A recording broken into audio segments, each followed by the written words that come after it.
toltuunis hamtuunis eessaan dubbatamti tanu dubaree namaa arrabsuun nutqun bilisaanii naan hin je'inaaga dubbachuu qabda akkuma shahaadaa rabbiin subhaanahu wa ta'aalaa itti erge sun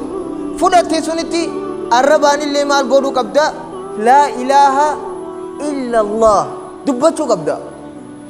arrabaan wanti dubbatu laa ilaaha illa allah bichaa miti qabadda salaanni nuti goonu salaata keessa waan dubbannu hundaa'u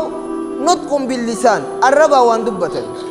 quraanii nuti qaraanu hundinuu maal jechuudha nutqun billisaan dhikrii nuti goonu hundinuu maal jechuudha nutqun billisaan hundinuu maalidha arrabaan dubbachuu dubaree nama arrabsuun nutqun billisaanii naan hin je'inaaga nama arrabsuun nutqun billisaanihi kama anna alhasanata ta'ti min allisan وكذلك السيئة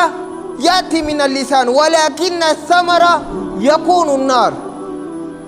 أكما تولتون الرب الرادفتي هم تونس مالو مرادفة الرب مرادفة أما من دان سادا مالي دا يكون إبدوما تعمله من دا تؤدى الدمله تولتونس هم تونس إيسان دبتمتي